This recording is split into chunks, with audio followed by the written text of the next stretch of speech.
Hey, what's going on in the whole nation? It's CJ Wilson with Dope Talk here with another episode. Going to go ahead and recap the Duke Blue Devils homecoming top 20 primetime matchup game. What an atmosphere it was at Doak Campbell Stadium. But before we get started, Dope Talk is brought to you by DashFi, the modern charge card for digital ad spend. DashFi is a business-to-business corporate expense card program that gets you the highest cash back on the market, starting at 3%, which is pretty much double what the average is at 1.5. If you're not getting cash back for your business-to-business purchases, what are you really doing, right? Apply for DashFi today.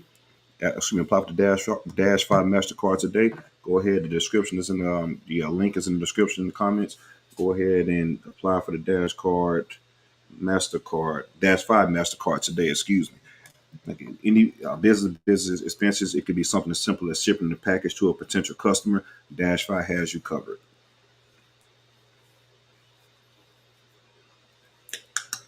What's going on? Let y'all fill in a little bit. Make sure you guys like this video and subscribe to the channel. If you're not a subscriber, like this video and subscribe to the channel. If you're not a subscriber, so we got homecoming, right? 38-20 FSU wins against Duke Blue Devils. Primetime matchup at Doak Campbell Stadium.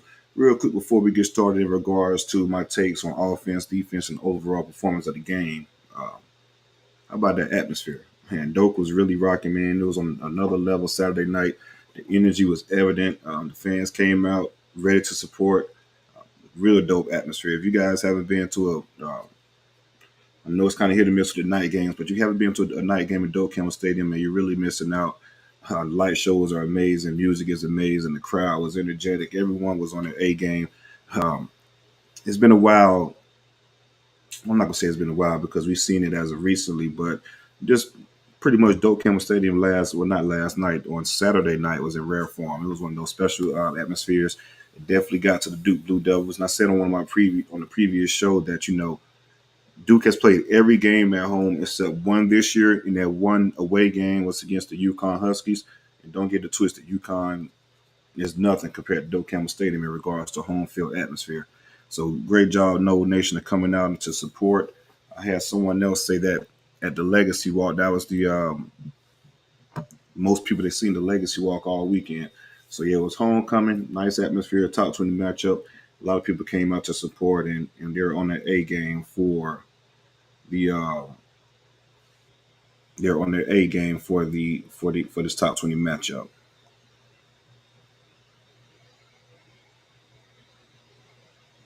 All right, let's go ahead and jump into it. FSU won 38-20. I'm going to start with the offense a little bit and just get into some numbers, some takes on offense. Against a Duke defense that's been real stingy all year, real tough, stout defense. Um, Not just tough and stout, a disciplined defense. Shout out to Mike Elko. He's done an amazing job at Duke. That's a very good football team, a very tough football team. They made a lot of you see why they're ranked, right? You see why they're ranked in the top 20. That's not a fluke.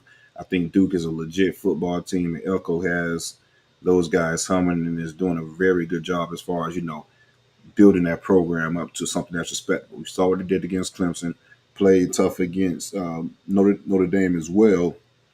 Duke is going to be a team to be reckoned with for the rest of the teams on their schedule. It's not going to be anything easy. So that was the first ACC loss as well. But overall, offense was pretty solid. You guys, hold on one second. I got the train coming in the background. One second. I stay on the tracks.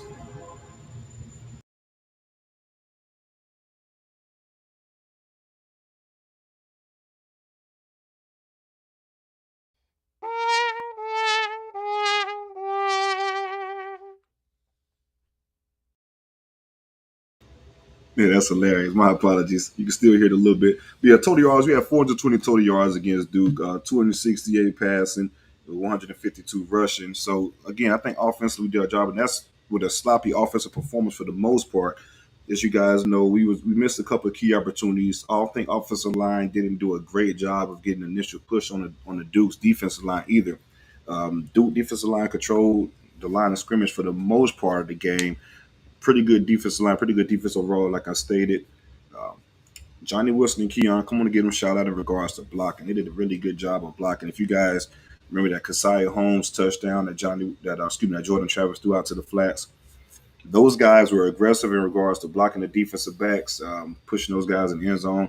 It was pretty much just a 1-on-1 for Keziah Holmes at that point in time, and like Kurt Hershey stayed on the broadcast. If you're an ACC running back, you got to win those type of battles. And speaking of Keziah Holmes, the limited snaps he got in, he looked pretty productive. I do want to see him how he looks moving forward against the likes of Wake Forest and Pittsburgh. I think we may have something we get him within the rotation.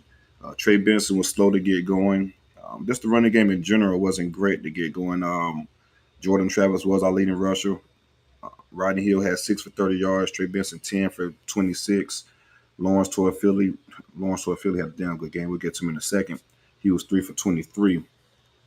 But overall, though, Duke did a good job controlling the offensive line, point of attack for the most part, especially the running game. Aside from if we didn't have Jordan Travis's legs in the second half, those rushing numbers would look completely different. But we'll get to Jordan Travis in a second. Yeah, we had a slow offensive start. Of course, I don't agree, man. I think Mike has to stop this going forward in your territory on the 36-yard line. That's egregious. There's no way in hell we should have went for that. Should have went for that fourth down conversion. Of course, we got stuff on the Trey Benson run, but yeah, there's no way in hell we should have went for that. Kick the ball. We have a great punter who's been doing a great job. Alex has been doing a great job this year. And let your defense play ball. You see what type of offense Duke had, and I get to the defense in a second. The defense pretty much did their job for the most part of the game, aside for a few plays. But like I said, I get to that in a second. But again, just how well your defense could have been playing against a team. If you pin them back deep to drive the field, don't risk that because hell, 36-yard line, the defense got back on the field, went 3-and-out versus after that turnover on downs. But it didn't matter because Duke was already in field goal range. So yeah, we have to stop going for in those situations. I know it's 4th and 1. You want to lick your chops a little bit of things like that, thinking your team could get that push for that 1 yard. But clearly that wasn't the case, and it put your defense in a very bad spot going down to 10-0. And of course, Jordan Travis had the pick six also when we were backed up in our end zone. You can't throw that ball. It's fine. It's fine just to throw the ball away or just take what the defense gives you because it was some running lanes for Jordan Travis on that play. Granted, he may have not gotten the first down, but he would have got us out of the end zone a little bit further to where we could punt the ball again. And like you said, you got a great punter in Alex, so let your defense do some work. No need to force that ball. They initially tried to get the ball to a Kyle Morlock over the middle, but Duke did a good job of covering that play. Then Jordan tried to force an errant pass. I want to say it was to Keon Coleman with 3 guys in the vicinity. Tilt ball, you know how tilt balls go as a defender, man. You got to catch those and easy pick six. So we go down 17-7. That's a ball I'm pretty sure Jordan Travis would like to have back. Just everything doesn't have to happen at one point in time. Take what the defense gives you, tuck the ball, run the ball, get a few yards, punt the ball, live to fight another series. Instead, you put you're back on the field, of course, well, not necessarily back on the field of offense because we had a special teams touchdown, but you just putting points on the board. You go from 10-3 to 10-7. My apologies, to 17-7. Just was it 17-7? Yeah, 10-7. 10-7 to 17-7, just like that on the pick six. A pass that should have been avoided. So, of course, we need the big time momentum shift with Deuce Spann for the kick return. I want to give Deuce a shout to Coach Pap too for drawing up a really good play on the kick return. The kick return team blocked it up perfectly. But once Deuce hit that seam, it was over. You guys knew no one's catching him. Speed. I went to a practice, and I remember people was asking about it. I think I did a space last year in the spring or something. No, it was doing camp. Me and James Coleman was at one of the preseason scrimmages doing camp, and you could see the athleticism when Deuce Spann was back there returning kicks, and he took one to the house, and the speed was crazy. Of course, he didn't get his crack at kick return last year, but to see it now with Winston right off the team, it's I think he could be a key piece moving forward, man. The speed is there. Reading the hole was there, so great job by him, and the momentum was crazy. It was definitely needed as well. I want to give a shout to Johnny Wilson too, man. Johnny Wilson has been playing amazing ball. Great ball. Aside from that Southern Miss game, this entire year, Johnny Wilson has been a playmaker for us. Big time playmaker at the receiver position. Had 5 catches for 58 yards, some key catches too prior to him going out with that head injury. I believe that people say it was a concussion. Hakeem Williams, that kid is stepping up as well. Speaking of Hakeem Williams, if you look at that kick return from Deuce Span, Hakeem was right there, just showing off his athleticism again, running down the field to meet Deuce Span in the end zone. Yeah, offense. Let's talk about that 96-yard drive too. Something you don't really see against a team to the caliber of Duke, especially to their defense. Had a 96-yard drive. Like I said, Hakeem Williams got involved in a couple third downs. The kid's going to. He's working his way into the rotation. He's going to be a player for FSU for sure, moving into the future. But yeah, that 96-yard drive was a thing of beauty by Jordan Travis, and that's when Jordan Travis really started to take over the game, right? Started using his legs and things like that. He had 10 rushes for 62 yards and a touchdown, over 300 total yards and 3 touchdowns. So Jordan Travis made a stamp on the game, especially in that fourth quarter when it was much needed. That third to fourth quarter when it was much needed, just kind of took over. And that's something we haven't really seen this year at all. Is what Jordan Travis did in that second half. And I'm pretty sure that's what I caught Duke off guard a little bit. And I think that's something Mike Norvell has in his back pocket when it's needed, especially moving down the stretch for the remainder of the games. You're not going to run Jordan Travis or risk injury or just putting him out unless you really need it. So I can see it possibly happening in the Miami game or Florida game or something like that. And of course, ACC championship and hopefully the playoffs after that. Speaking of ACC championship, I told you guys way back in September, whatever it may be, book your tickets for Charlotte. So I'm going to say this one more time. Go ahead and grab your tickets for Charlotte. We're going to have a good time in the Queen City for the ACC championship. I think Florida State is like predicted a 99% chance to go to the ACC championship. We only have 3 ACC games left, and that's against Wake Forest, the Pittsburgh Panthers, and of course the Miami Hurricanes. In a very good spot. No undefeated team in ACC at no other team, is undefeated in conference play aside from us. So we're in a very good spot to be in Charlotte. Back where we belong to take the ACC championship. But back to Jordan Travis, he had an exceptional second half. That's what we need for him, just to have those takeover moments and just put the team on his shoulders. We've seen it multitude of times. We've seen it last year against Duke. We've seen it against Oklahoma last year as well. Jordan Travis being Jordan Travis. Jaheim Bell, man. Jaheim Bell played a good ball game as well as a receiver. He had 8 catches for 53 yards, and also just getting in the mix as a blocker. You guys see that one play where Jordan Travis scored on the touchdown we had Jaheim Bell in the backfield as a running back, this lead blocker. You guys pay attention to the play. He's pretty much leading Jordan Travis and telling him to follow him as a lead blocker. Just shows you the type of attitude or selflessness that this team has, right? I mean, everyone is going back to the Keon Coleman and Johnny Wilson blocking on the Keziah Holmes touchdown. I mean, everyone is it's forget about me, I love you attitude within this team. Everyone is there for each other, trying to make sure the team, like I said, the team, not individual, the team does their part to get things going. And if you have that team mindset, the individual numbers will definitely come. Mike Norvell definitely likes to get his playmakers involved. So again, if you have that selflessness, in regards to your attitude, you'll get rewarded on the back end. We've seen it last week when Hakeem Williams had that big block on the outside to spring a touchdown. Next drive, Mike Norvell went directly right to him. He scores his first touchdown as a true freshman. So to see those guys willingly blocking for each other and things like that, man, just shows the type of attitude and closeness that we have as a team. And that's what you need in regards to these championship run type of teams. You got to have that type of mentality, that type of togetherness. Just from being in my experience and playing on championship teams in the past, man, the main thing I look at in regards to those teams is just how close knit the team was in regards to the camaraderie. So that's definitely a big component and something key to have in regards to blocking for each other, laying it on the line for each other. Excuse me. So offensively, solid game, over 400 total yards against the Duke Blue Devil team. And we still haven't played a complete game yet. It was a lot of drives. I know we like to have back, a lot of plays we like to have back on the rewatch. But that's the optimism of this team, right? Haven't haven't played great in pretty much in any of the games. Haven't played a complete game, but you still beat the team 38-20. Spread was 14 points. You covered the spread in a dominating fashion against one of the better teams in your conference.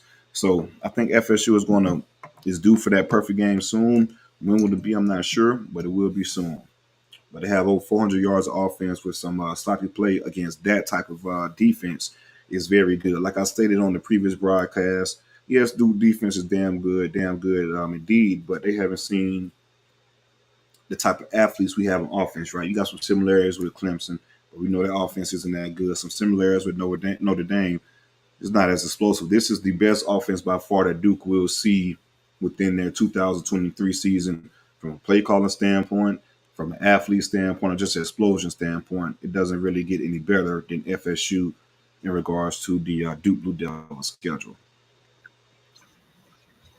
I want to switch gears over and talk about the defense a little bit. So team stats, we only gave up 273 total yards against the Blue Devils. Damn good. Second game in a row holding the team under 300 yards going back to the Syracuse game. But we gave up close to 200 yards rushing, 197. That's not ideal at all.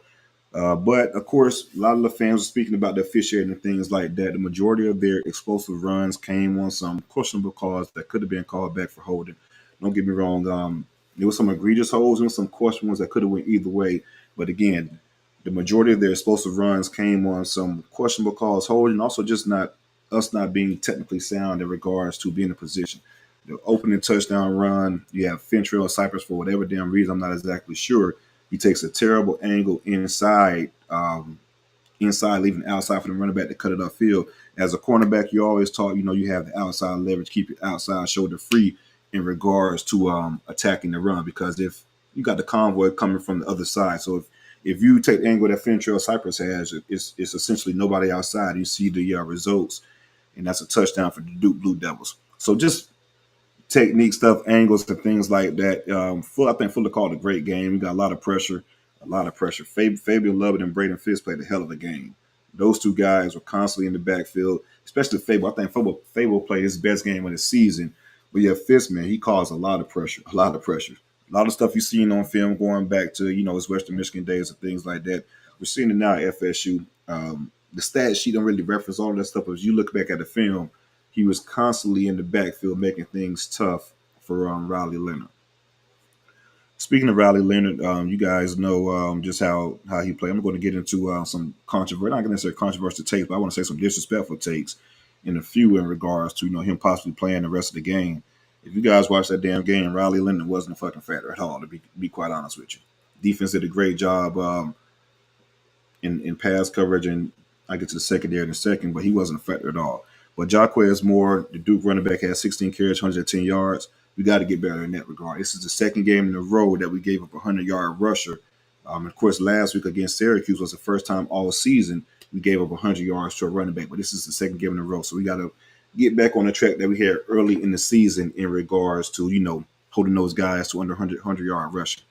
But 200 yards rushing for Duke isn't good at all. But on the flip end, they only had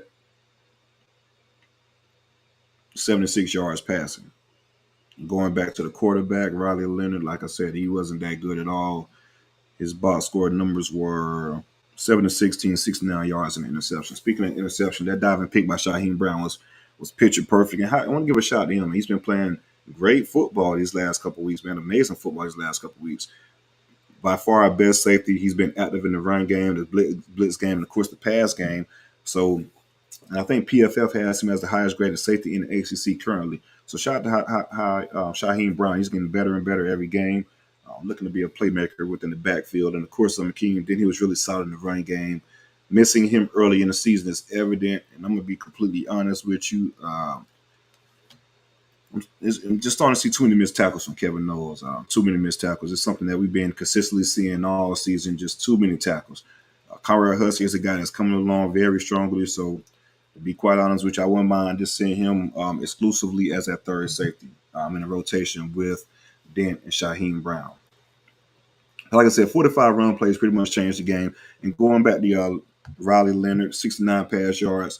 And, of course, the pass rush got to him. He wasn't really mobile and didn't have a lot of time to throw the ball.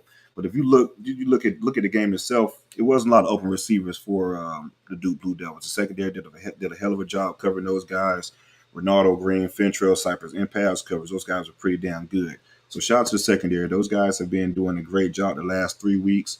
You guys know Drones, the Virginia Tech quarterback, we made him look pretty average as well. And he's been on the tear since being named the starter quarterback. And of course, Garrett Schrader in Syracuse did nothing through the air as far as passing on us either. So again, Leonard was under 100 yards passing, but those receivers, they weren't open for the most part. We did a really good job of bracketing those guys and playing sound coverage. But overall, the defense played a damn good game. It was probably maybe two drives where, Duke actually had sustaining drives and drove down the field. Like I told you guys, that call by Mike Norvell on the fourth down and 36-yard line, you can't call that. That's 3 points right there. And then and we went 3 and out that fucking play. Excuse me, that drive. 3 and out, and still in field goal range, so they got 3 points and the pick six by Jordan Travis. So hell, the defense, in my opinion, only gave up 10 points to Duke. Damn good effort by the defense. Got to give Alan Fuller's credit. Those guys have been playing pretty good as of late. And that's all I got as far as the recap for this game. 38-20. Really good job by the defense. I'm not defense, just the team all together. Just, staying in the moment, covering the spread, move forward. We got Wake Forest this week. We got some get back from Wake Forest. So I think we're starting to hit our groove a little bit. Shout out to those noses again. Shout out to the atmosphere in Doak. Electric atmosphere, man. Doak Campbell Stadium was in rare form, man. A lot of people brought energy. Night games in Doak is always fun. That's what I'm hoping for one for Miami game, but this one was definitely one for the ages. I'm going to go ahead and move along real quick. I want to get my buddy on here, Matthew Jouer.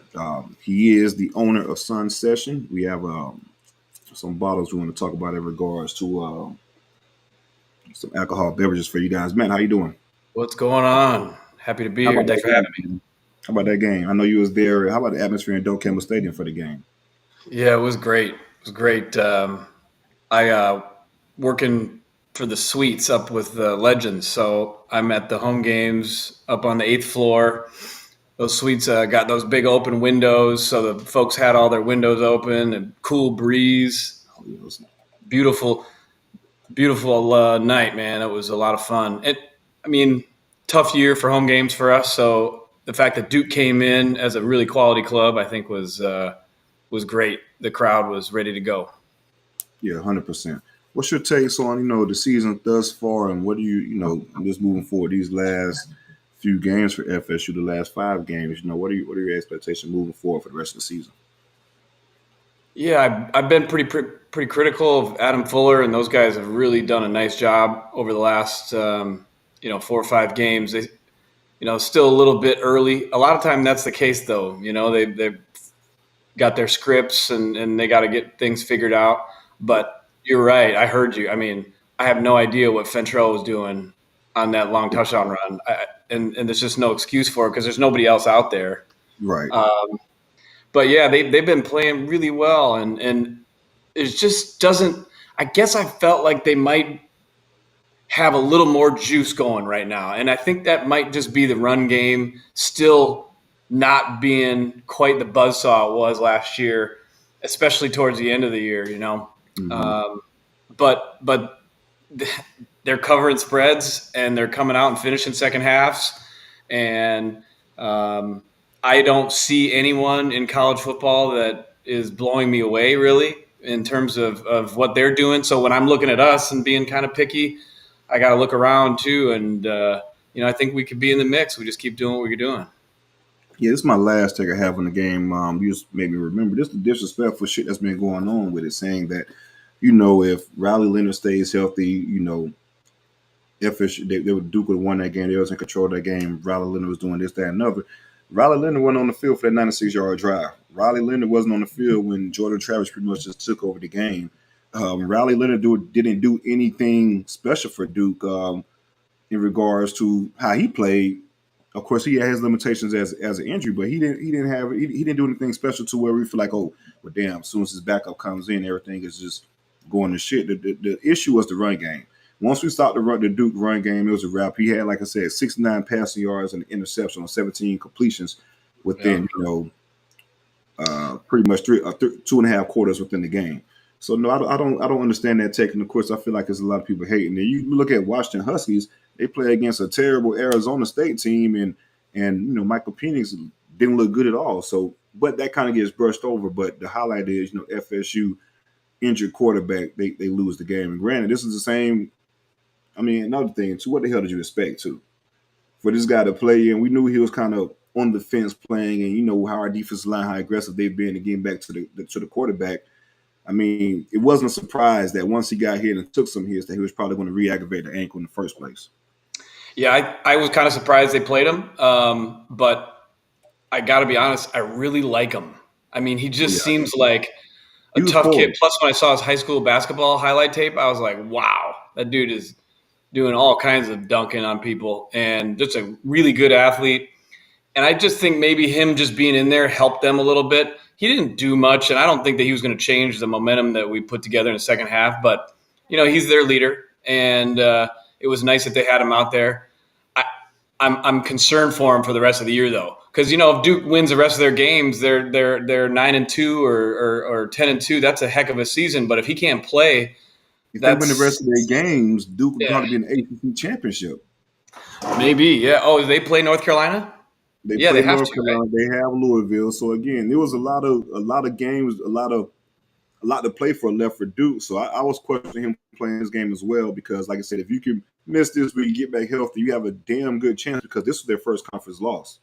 Yeah. Um, the only Well, loss other than they lost to Notre Dame, that's not a conference loss in regards to the record books for it doesn't ACC count as a standard. conference loss. Notre Dame doesn't. No, Oh, I didn't know nope, that. nah, since they're not Because fully a they part of because they're not ACC. playing. Yeah, yeah, that makes Yeah, sense. it's not an actual conference loss. So Duke was in a real good position after this loss to possibly still compete for the ACC championship. Now they still possibly could, just depending on, like I said, Riley Leonard and how healthy he is after re-aggravating the ankle. But I'm not Yeah, going to hold the people any longer. Let's go ahead and get to the topic that while we're here, Sun Sessions. yeah. I'm happy to be here. Hopefully some of your listeners were at the tailgate over in Orlando. Um, my wife and I were there pouring out of a cooler. We made a little cocktail over there, and I know that the bar team was pouring some drinks over on their side of the tailgate too. Sun Session Spirits is a line of spirits that my wife and I started. I have some history and experience in the beverage industry, and was one of those things as we got older and hangovers got worse and we had stuff to do and we just were like, we like having cocktails and being social, but if I have two margaritas at this point, I'm drunk and I don't like having to deal with that. I got to drive and now I can't have this drink. It's just, where's the low alcohol stuff? And the answer to that is, of course, beer or like Truly or that stuff. But nothing for those of us that like to make cocktails and have a nice, refreshing cocktail and play with it and do some different things.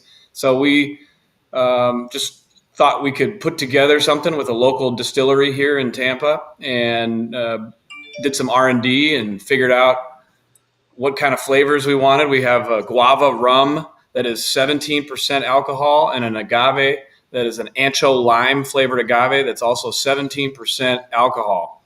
So for y'all out there, normally these are 40% spirits. And so we cut that by more than half. It drops your calorie intake. It drops your drunk. You can, especially it's great for tailgating and it's great for, out at the pool, out at the beach, because you can day drink throughout the day and really just be on a nice chill vibe. And so that's really, we just launched it direct to consumer. So we'll talk a little bit more about it. You guys can go right to the website and it'll ship right to your door. I know CJ's a fan. I Yeah, know big Wifey's a fan. fan too. Yeah, big fan. She definitely is. Definitely loves it. That rum is, yeah, that's the popular ball that's been going in my house for a while. But again, very good drink, man. I'm telling you, it's smooth, very smooth. Used all the time, like Matt says. If you just want something casual, fruity things, any type of cocktail you want to make with it, it's a very easy drink, smooth drink. You can use it out in the sun. Tailgate, I had a couple of them at our tailgate and was in a very good mood moving forward. So yeah, definitely. And you guys get 15% off. We do have the link in the comment and in the description. Use promo code Dope Talk 15. You get 15% off of the package. I'm telling you, try it out. Really good. If you want something that's, like I said, 17% alcohol, real smooth, doesn't get you too drunk. Usually these type of bottles are 40%, 35 to 40. So again, you take that, you should be good to go. Yeah, and the agave is it is tequila. It's just not allowed. We're not allowed to call it tequila Mm-hmm. um, because it's not from the Food and rum, specific it's region going of legal. Mexico. But we made that. So we did a rum and an agave so that we can do really traditional cocktails. So you can have margaritas, you can do mojitos. We got a Paloma. I've done a Paloma with that before. It's delicious. But at the same time, and I know CJ, I think's tried it like this. Sometimes it's not high alcohol. 17%, just a little bit more than a bottle of wine. That guava rum is really smooth. You could just pour that over ice Oh, and rocks. have Oh, a yeah, nice little 100%. sipping cocktail. That's a little more alcohol. It's not exactly why we made it, but it's good. And it's an easy, chill thing to do. I think it just sort of hits that space where there's nothing like this in the liquor stores that is like, well, I don't want a mocktail, but I don't want to get gassed up. So what can I find that's just in the middle? And a lot of people don't drink beer. I know you're not a huge beer fan. Nope. And so it's a lot easier to just be able to pour yourself a mid level cocktail. And especially for a 7:30 night game, it's a lot of drinking going on before that game starts. So want to be able to make it. Agree 100%. Like I said, you have those long tailgates and things like that. You definitely want to tap in if you want to, make it throughout the day. 'Cause I've seen a lot of people not make it to the actual game due to the tailgating so hard. So yeah, you get a couple drinks for this, man, you'll definitely be good to go. Man, appreciate you joining me, man. We're going to definitely get it going. But again, if you guys want to grab a bottle, Dope Talk 15 for 15% off. Dope Talk 15 for 15% off. Go ahead and try it and let me know what you guys think about it. Yeah, man. I appreciate being on here, and you guys check it out. Feel free to. We're on Twitter at SunSessionMe and SunSessionSpirits.com. Give me a shout if you have any feedback. Love to hear it. I appreciate you guys. Thanks, CJ. Appreciate you, bro. Definitely going to have you back on pretty soon. All right, you got it. That's Matthew Jewell. That's my guy, man. Sun Sessions. Go ahead and grab your bottle again. Dope Talk 15% for 15% off. Dope Talk 15 for 15% off. Go ahead and tap in. It's real good, man. Real good. Um, it's a staple of my house. All right, guys, let's talk about some recruiting. Like I said, it was a big time atmosphere in Doak Campbell Stadium. There was a lot of recruiting news for FSU, good and bad. We're gonna cover pretty much all of it and get into it before we get the callers going. Go ahead and going to go ahead and get the link going. If you guys want to fill in for the calling portion of the show, let's go ahead and get you guys lined up. But On the Trail is brought to you by Realtor Jude Paul. Jude is a realtor in Southwest Florida, but services the entire state of Florida. Whether you're trying to buy your home or sell your home, Jude is the guy for you. Again, whether you're trying to buy or sell your home, Jude is willing to donate 20% of the closing costs back to you. So again, 20% of the closing costs, he will donate back to you if you guys go ahead and purchase through him. Also, Jude is a big time FSU fan, right? And want FSU to do well. So again, if you guys buy a home and sell a home through Jude, he's willing to donate some of the proceeds to the Battle's End. So again, Jude is willing to donate some of the proceeds to the Battle's End Collective. So go ahead and tap in with Jude. The website is www.homesfornose.com. Again, that website is www.homesfornose.com. Tap in with Jude, and he will definitely take care of you. Very, very, very, very. How can I put this? Interesting weekend for FSU in regards to uh, the recruiting trail. A lot of activity going on a lot of fronts. I want to speak on a few things. We got a big time commitment and flip from 5-star defensive tackle Armando Blunt. He ended up flipping from the Miami Hurricanes. There's been some smoke, and I put out a recruiting video in regards to Armando Blunt and got some more details on that. Um, Hey, shout out to KP. You're right, man. That's my show bottle, man. The real one on top of the fridge. I'm about to go grab. I'm about to go pour a cup literally after the show, man. You're not lying about that. That's the show bottle. It haven't been popped open at all. If it still got that plastic seal on it, you're right. That's a show bottle. But going back to Armando Blunt, big time flip from the 5-star kid for the Miami Hurricanes. He's the original 2025 kid and reclassified to the 2024 class and still a 5-star within the 247 composite. So big time gift for FSU. He's definitely going to be on campus He's going to enroll early as well too. So that's a position of need, as you guys know. Defense line recruiting, elite defensive line recruiting has been the question, but this staff definitely closed. So I want to give a shout out to Randy Shannon, Ryan Bartow too, man. Ryan Bartow is doing a hell of a job in South Florida. But this, like I said, speaking of Randy Shannon, a lot of people speak about linebacker recruiting and things like that. But any recruit in the South Florida area, Broward in Miami-Dade County, Randy Shannon has a hand, and I promise you that he definitely has a hand, and he's well connected down there, well connected and well respected down there. So shout out to Randy Shannon, of course, Odell Hagen and John Pachuas for go ahead and closing out this recruitment, as well as Mike Norvell. It was a group effort. It was a kind of surprise when he first committed to Miami, but again, you know, with these kids, with the down south pressure, he did come to the LSU game for an unofficial visit and spoke about the atmosphere being a Super Bowl type environment, and to get him back on campus for this Duke game and another Super Bowl type environment, the night game. I'm pretty sure something that Miami heard. He going to that Texas A&M game and any other games down in South Florida that he may have attended. It wasn't nothing like this Doak Campbell Stadium atmosphere. We know that. Everyone knows that. It's one of the best atmospheres in college football. So once we had him on campus for that, I'm pretty sure we kind of stole the show and locked that recruitment up for him. But again, great job at FSU. 5-star recruit, big time kid, position of need, defensive tackle. I know Miami tried to hold on to his commitment down the stretch and work out around that he was going to reclassify and possibly flip to FSU. But the staff did a good job while he was still on campus to, let him know the real and the truth behind certain things and where he fits in FSU within their future plans. Did say he's going to shut down his recruitment as well. So big time gift for FSU. Romano Blunt, 5-star defensive lineman from Miami Central, has flipped his commitment from the Miami Hurricanes to the Florida State Seminoles. And like I did say in the recruiting video, make sure you guys check that out if you haven't. Flipping the kid from the in-state rival is always big because you're strengthening your program and you're crippling them at the same time. So you're killing two birds with one stone. So good job by the staff by winning this big-time in-state battle. L.J. McCray, 5-star defensive tackle, 2024 class as well, out of mainland Florida, did end up committing to the Florida Gators over Florida State. How can I put this? I think the Florida staff did a great job down the stretch of the recruitment. I think FSU did give him something to think about. An initial buzz I was hearing out of Daytona was that he was possibly going to FSU, but I do think the summer push for UF was just too much to overcome. You guys know I kind of spoke about that on my previous podcast. I was on early on this one. It's interesting how FSU was playing their cards for this recruitment. They wasn't really pushing for a visit over the summer. I was reading some of these comments. Just looking at the visits over the summer, he was a steady on campus kid he was steadily on campus for the University of Florida. Was there for multitude of camps and things like that. Wasn't for FSU. His last visit to FSU was like in April. Of course, didn't come back on campus until October. He did make it to Orlando for the LSU game, and that started opening his eyes up a little bit. But I just think the press over the summer was perfect for Florida, and it was just too much to overcome. Something that we should have done a better job of getting him on campus over the summer. And also, this is a guy that played a big part in his recruitment as well. And I wasn't really aware of this until after the fact. Chad Lucas, he is the quality control coach for the University of Florida off-field for receivers. This is his first year at the University of Florida.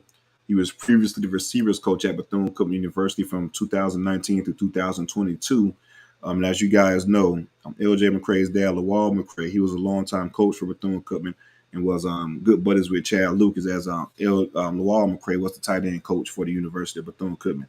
So Chad Lucas he was a wild card, pretty much a wild card for the University of Florida in regards to their recruiting pitch.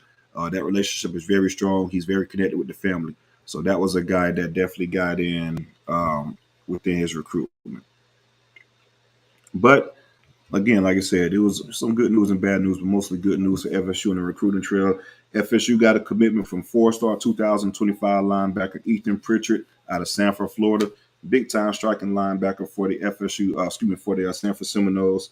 I wasn't expecting this commitment. A lot of people wasn't really expecting this commitment, but big time. Before we get into more of Pritchard, let's go ahead and play my theme music. Then we got Super Chat.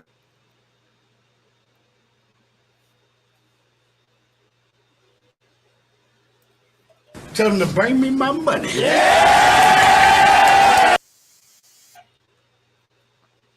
Shout out my guy, Dr. Barry Pierre. Were the play calls different once Jordan Trevor started keeping the ball and running, or did he finally make the decision or got the okay to start running? Yeah, I think it's a combination of both.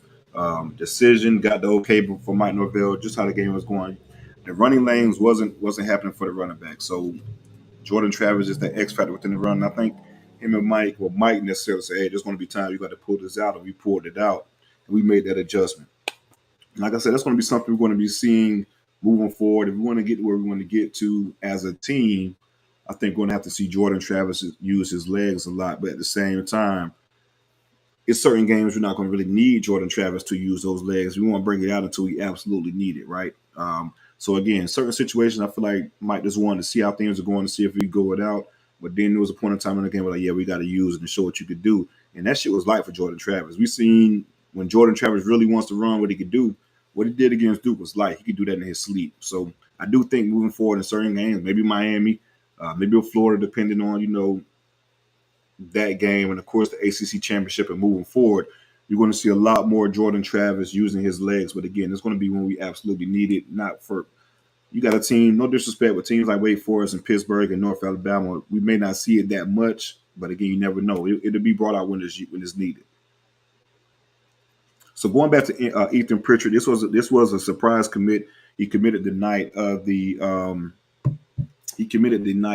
Duke game. So again, big time linebacker for the 2025 recruiting class. Like I told you, the 2024 class, as far as visits we're going to see moving forward on campus for the rest of the season, you're going to see majority of 2025 kids. Why? Because you want to build those relationships and carry those relationships over going into the spring and things like that for their commitment season. You'll see a select few 2024 kids as we're after just a few more, blue chip type of guys. Of course, they'll be on campus, and the commits they're going to be on campus as well. But for the most part, you will see 2025 guys as we start to cultivate that 2025 class as we come to a close to the 2024 class. So big time start to that class of getting the commitment Ethan Pritchard. Jamari Howard, four-star cornerback out of Miami again. I'm telling you, we getting real comfortable down in South Florida, man. I'm telling you, just smelling our cologne down there. We buying some property down there and doing what we want to do down there. But again, Jamari Howard, four-star cornerback from the Miami area as well. He did state he's going to commit on 11/10, which is a Friday, the Friday night before the Miami game. I anticipate him being in Tallahassee for a visit for that Miami game as well. I think FSU will get some good news on that Friday night. Jamari Howard, like I told you guys last show, a couple of crystal balls have been rolling in for him. And I've been feeling good about this recruitment for a long time, a very long time. FSU has done a great job within this recruitment. 6'2", very long corner, athletic kid. He's also a track star too, running sub 50 in the 400 meters. So he can run, long arms, long athletic kid, type of cornerback we need. If you look at our recruiting class, you add in, of course, you got the headliners in Charles Lester and KJ Bolden, the 2 5-stars. You get a Jamari Howard, 6'2", 180-pound Blazer at cornerback, a top 150 kid. And of course, you add in, CJ Hurd and Ricky Knight III. That's one of the best recruiting classes in the country as far as the defensive back room. Probably the best defensive back. Yeah, I'll go ahead and say I think that's probably that would be the best defensive back class in the country once it's all said and done. So shout out to Patrick Surtain, man. First year defensive back position coach, and he's doing a great hell of a job on the recruiting trail. Got some heavy hitters for this 2024 class. So the secondary is going to look a lot different moving forward, a lot different. I do think we close on a couple of guys. This will be the best defensive back class in the country. Speaking of Charles Lester and KJ Bolden, those two guys are on campus again. I say KJ, I know a lot of people talk about Auburn and Georgia and shit like that, but this kid has been to a lot of games. Planning to be back for the Miami game as well. And of course, he has his official visit in his back pocket that he hasn't used. That'll probably happen in the December month. So yeah, I think KJ Bolden is locked in. Of course, Charles Lester is locked in. Charles Lester did state, and just speak about atmosphere of Doak, like I said earlier, he said this is the most exciting game he's been to. So again, electric atmosphere in Doak Campbell Stadium. The stage was set for the recruits, and I know they enjoyed it 100%. Landon Thomas. I know a lot of people have been asking me about this kid, and where he's staying with FSU and things like that. He hasn't been on campus the previous games and had people in panic mode, but he made it on campus for the Duke game. And he stated after the game that he's 100% locked in. He's not entertaining no schools moving forward. So I do think getting him back on campus was key, and to show that atmosphere in Doak Campbell Stadium and how electric it was night game, and also to see Jaheim Bell, Kyle Morlock, and Marquise Douglas get involved in the passing game on Saturday. Those three guys made some big plays for us. I think, of course, that helps us as well in regards to the Atlanta Thomas recruitment, just showing how he fits in within the offense. So it was a good weekend overall for FSU. And also some more little recruiting news nuggets in regards to Luke Cromahawk and KJ Bolden. They stated that it's possibility for them to enroll early and get on campus for the bowl game preps. So if they could do that, that's some extra practices. Real good opportunity for KJ and Luke just to get ahead of the curve. Of course, most kids get on campus, they enroll early, they just start getting into winning workouts and things like that. But to get those guys possibly Antoine Stone, so I'm just looking at your comment. You will still think they got a shot with Leicester. Yeah, I still believe in the two fair. So we see how that go, right? Santa Claus, comes on the 25th of December. Yeah, they could keep hoping and wishing, but we know that's dead. But yeah, just speaking about KJ Bolden and Luke Cromahawk possibly getting those extra reps. I'm telling you, these practices would be very important for their development. Very important for their development. They'll probably get about 2 to 3 weeks of practice with FSU prior. And again, you add that to get into the spring football, the summer work, the spring workouts, the winter workouts, and then those 15 practices that you have for spring ball. They'll be way ahead of the curve from a freshman perspective in regards to getting those practice reps under their belt. That's all we got for On the Trail. We're going to go ahead and get these guests locked in. But before we get started, make sure you guys like this video and subscribe to the channel. If you haven't already, like this video and subscribe to the channel. Let's get it going. Who we got locked in? KP, what's good? What's going on, Yeah. CJ? What's Talk going to me, on, my brother. CJ? Man, listen. 7-0, living a Mm-hmm. high life, enjoying this out here. All of these people out have been hating, but it's okay though, because you know what? We on top of the state yet again. We dominating the game out here yet Mm-hmm. again. These boys claim we couldn't do it, and we showing them up every week. All they do is bump day gums, and we just go out there and play the games. We show them on the field that we about that life. I'm tired of all of the nonsense out here. You see, we hitting the trail. We out here making Mm-hmm. people look bad. And then here's what I really wanted to touch on.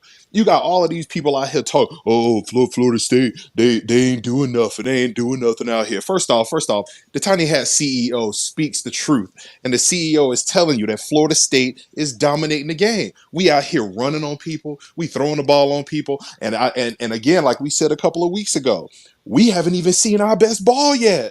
We No, not at haven't all. even seen our best ball yet. Jordan Travis was like, you know what? I'm going to run in this second half just to show the rest of the nation. I ain't been running all season, but I'm going to run right now to see how this offense open up. And they not ready for it. Duke wasn't ready for it. Miami damn sure ain't going to be ready for it. Wake Forest going to get a heavy dose. And I can't wait until we go in the swamp and shut all of that up. I'm tired of hearing all of these people. Oh, wait till you take it into the swamp. The swamp this, the swamp. Man, go sit down. We're going to go out there and clean your dirty swamp up. And then we're going to move on to the playoff and show the rest of the nation that Florida State ain't here to play games. We out Right. here. Talk to me, baby. We out Yeah, here. man. They're the same people that was throwing a damn confetti party for beating a damn 2-5 or 2-6 South Carolina team. The same South Carolina Right. team beat by 22 against Right. Missouri. Right. They out here bragging about beating team. I'm like, hold on. First off, y'all talk about SEC. All of the numbers say that Florida State got the toughest schedule in the country. All the numbers say All that right. Florida State got the 7-0 record right now, with half the 90% of the teams in the league wouldn't even be able to do this. Them boys can't do nothing for us right now. So I don't know where Man, they listen, getting all of this KP. from. Listen, bro. So the Wedding Boy, I think they're like 5-2 or so. Let's talk about that for a second. Five of those, they're 5-2. Four of those wins came against Vanderbilt was one. Mm-hmm. University of Charlotte was another. Hmm. FCS school for the third. Right. Uh, South Carolina, with a terrible South Carolina team for the fourth, and of course Mm-hmm. for the fifth, it'd be the Tennessee team in the swamp, something that Tennessee hasn't done with like 18 plus years. Right. So who y'all That's what beat? we're really talking about. So who they Exactly. beat? And then you got the other team down south that's keeping our property. They just got out. They're renting out our summer home down there. They down there bumping their gums, but they out here losing to Georgia Tech. They out here losing to UNC. They out here barely beating Clemson. They out here running their guns. I'm like, I'm sorry, all y'all did was what we had already did, but we did it on the road. Y'all did it at home in front of 16 people. So what y'all Right. talking about? Like, go sit down Fries somewhere mouth. with all of this. I'm Hey, tired of didn't all of this. last I checked, Boston College beat Georgia Tech this weekend, didn't they? Oh, okay. Oh, okay. You see it too. All right, What all they right. say? Castellanos had what 200 yards on them boys? Okay, I'm just saying now the jokes on y'all barely beat Boston College. All that shit coming in full circles now. Right, Y'all got to see right. Boston College that last game of the season in Chestnut Hill. Uh-huh. And we go see them go. They gonna go right up there and get thumped because they ain't gonna have nothing to play for. They already gonna lose their Super Bowl when they play us, and they gonna be broken hearted, hurt. Listen. I'm waiting on the news for Bane to hit the transfer portal because you know he gonna come up here. You know it's coming. So I don't want to hear nothing out of them. Oh, we out here doing work. Oh, you see Bane is a freshman. He doing the. All right, y'all got one player now. Where the rest of your squad at? Because last I checked, Mm, y'all out here looking wild raggedy against inferior opponents, looking wild raggedy on the field against inferior opponents. Y'all lost to math majors. Y'all lost to a bunch of lawyers' kids. Y'all done lost to a whole bunch of nonsense. And y'all sitting here bumping y'all gums. I don't want to hear nothing out of none of them. Florida State dominating the game, and they can't handle it. So we're going to handle business on the field like we've been doing, and we're going to continue to mm-hmm, shut the haters up. We're going to shut all the haters up. mm-hmm. Every single one of them. But I will say this though. I love what I saw in the second half. I like how Jordan finally started running. You saw how the offense opened up beautifully once he started using his legs and going up and running around outside.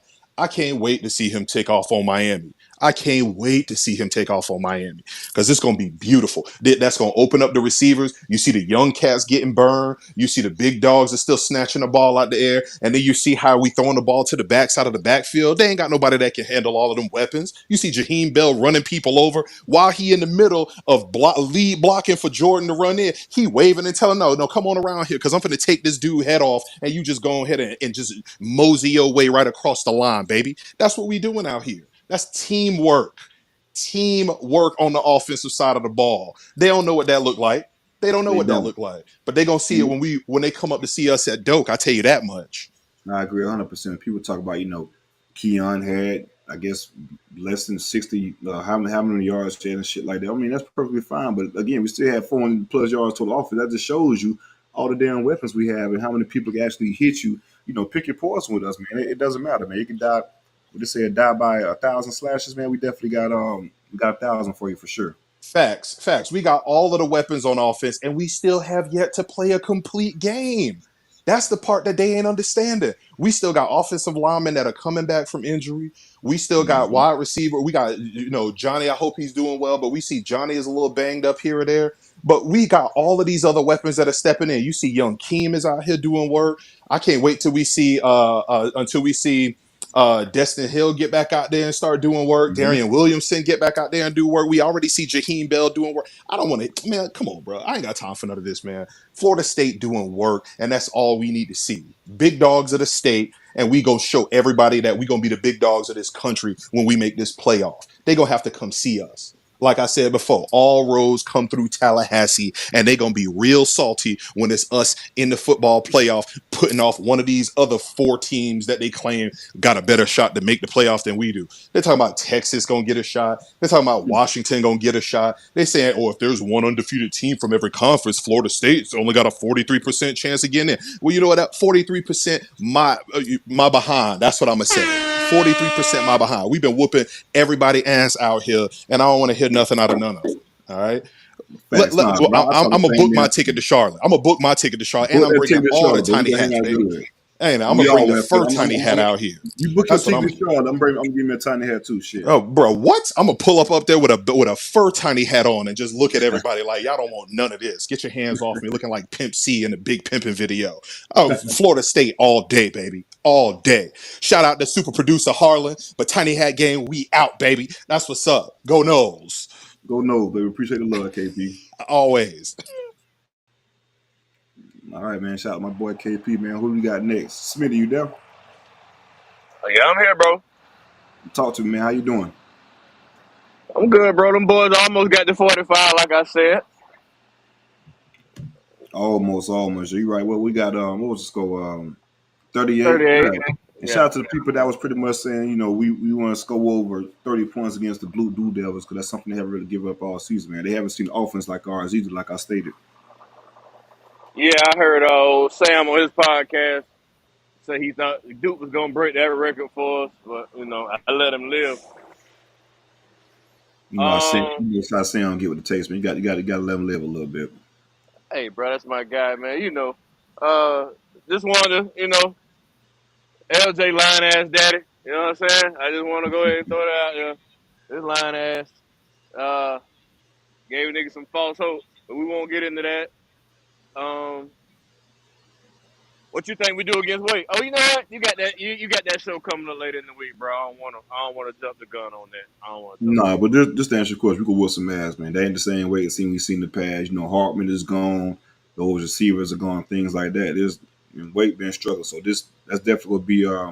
I think it's gonna be the old Wake Forest we've been seeing, where we just whoop up on them a little bit. If we do what we're supposed to do, it should be light work.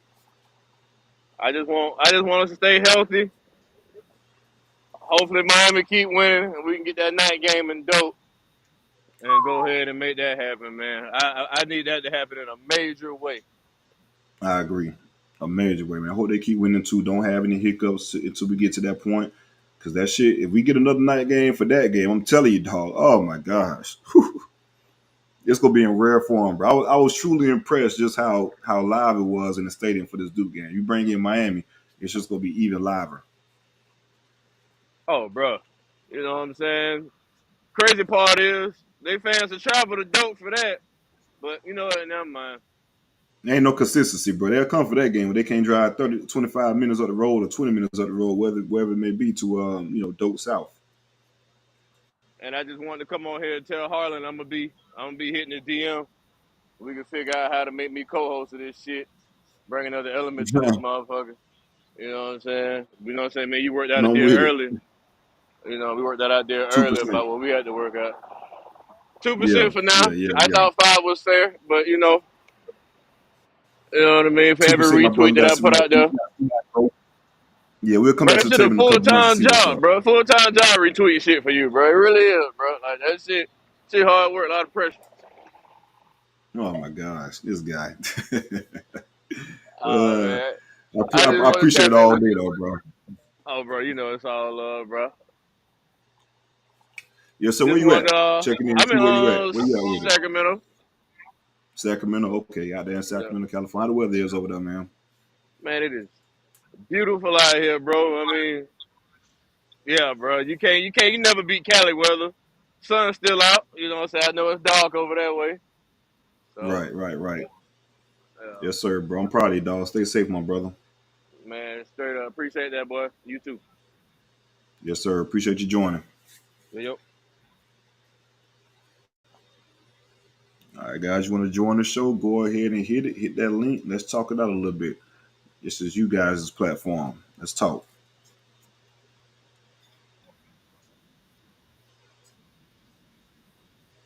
But yeah, just going back to the people saying, if Leonard would have played the rest of that damn game, he would have won. I just think it's BS. It's very disrespectful. If you watch that game, Leonard gave us no damn problems. The Duke's running game gave us problems. Their running backs, and once we figured that out, it was a wrap. And also, Leonard ass ain't play fucking defense either, man. Leonard didn't start that 96-yard drive by Jordan Travis. Leonard didn't start the rest of those runs of plays by Jordan Travis. There was nothing they could do to stop that train. That train was coming 100%. It was inevitable. It was going to happen. We was going to crank up at some point in time. They just didn't have enough horses to keep up with us, and that's simply what it was. Um, yeah, now granted, of course, we knew that quarterback coming in. I think he was a little bit spooked too, but hell, he didn't do any damn thing different from Leonard. It's just the fact that the pass rush was getting there and the defensive backs was covering downfield. So a damn good job by the defense. Like I said, you take away those explosive runs, which was could have been called hold either way. Some questionable, some egregious and clear as day. It's a different ball game, a very different ball game. And then of course you take away the pick six and then the turnover on downs that on 36 and giving those guys field goal position. That's 10 points right there. So you're telling me no points that Riley Leonard for accounted for, granted. Now you telling me that it would have been different? Nah. We got another call on lock. Boy, what's good, brother?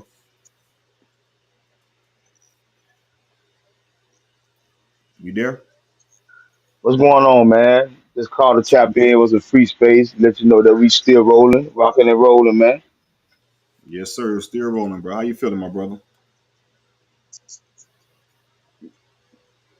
I feel good, man. You gotta take it one game at a time, man. We got Wake on this plate. We saw Virginia did North Carolina. Just keep our head down and keep kicking ass, man, and keep moving. That's all we gonna do. That's all we gonna keep doing. Keep this trail hot. You know what I'm saying? Mike on the trail right now. We rolling on the trail. We coming, man. That's all I can say. We coming, bro.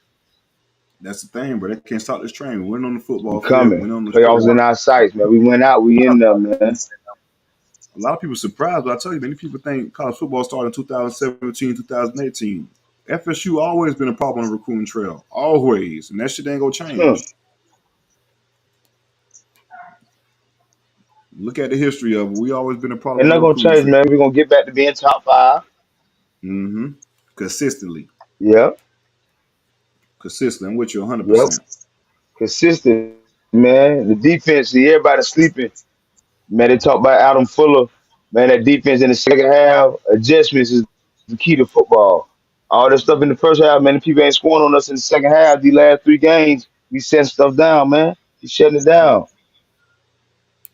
Nah, man. I agree with you 100%, man. I've been Just can't have that offense going to sleep.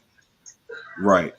Yeah, if we play a complete game and don't put them in bad situation, and have the offense do a little bit more stuff offensively early in the first half, like I said, that game could be a lot uglier than what it was, man, 100%.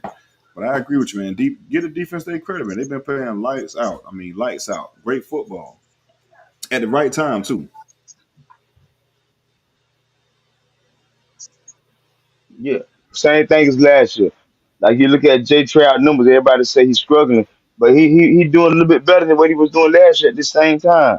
Like Yeah, we Jordan, doing good, everything going just where it's supposed to go. you still there? But he finna crank them legs up. Mike Norvell smart. We ain't need him in them games. We gonna need him. We gonna need them legs. Mike Norvell playing it the right way. That's how I feel, man. You know what I'm saying? We gonna be is rolling just at the right time. No, I'm with you 100%. Jordan Travis definitely isn't struggling or anything like that, man. You got 15 pass touchdowns, 2 interceptions, and he has 5 rush touchdowns. You got 20 total touchdowns so far through 7 games. And hell, like we know, well, about how many of those games did he play? A couple of those games. What Southern Miss, Yeah. Southern Miss, of course, last week. And about 3 or 4 Oh yeah, games man. Go ahead. where you didn't play the second half. So 20 touchdowns through 7 games. I think Jordan Travis is doing just fine.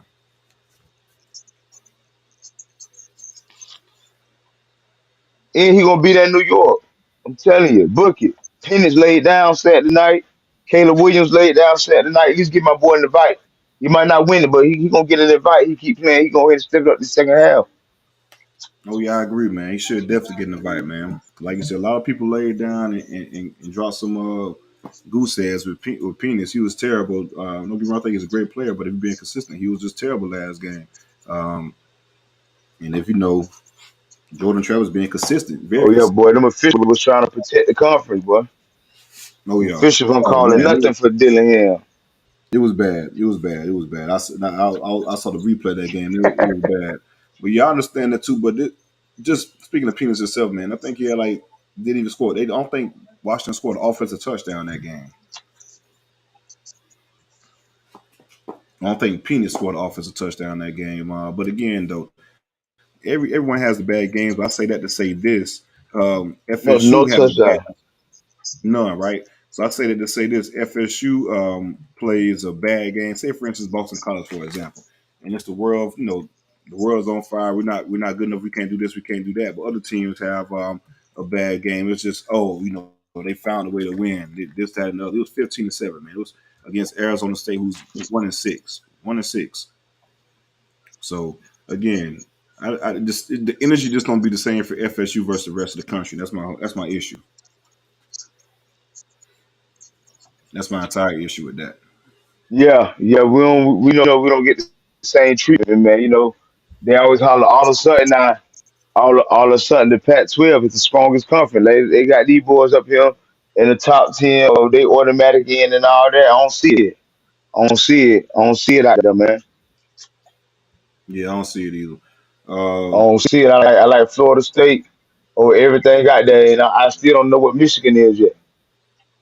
Yeah, Michigan, they've been dominating, but at the same time, they haven't played a team with a real pulse yet either. So I got to see a little bit more from those guys as well. But like you say, just looking at the rest of the teams within the country, I don't see a team that's just a clear cut best team. So I don't see a team that could the FSU can't compete against and beat. I mean, just being completely real. I don't see a team that could just I'm go out and telling you, compete if man. they're I'm going to beat telling you. Only FSU. team out there is Georgia, bro. And even with And them, and, they and being they inconsistent shaky. this year as well. Yeah, yeah. Ain't nobody blowing nobody out, man. Nobody blowing nobody out. Right, my All I brother. know is Mike Norvell done won 12 in a row. We don't score more than 30 in every game. In every game, seems like we getting a little bit better. I'm telling you, Hey, everything gonna hey, work out, Lot, bro. I'm gonna get in here and check out this old Monday night football and these old baseball playoffs. nah, do your thing, my brother. But it's 13 in a row now, my brother. 13 in a row now. We gonna keep rolling to 14. You better believe it. You better believe it. Yes, sir. Appreciate you joining, dog. Take care.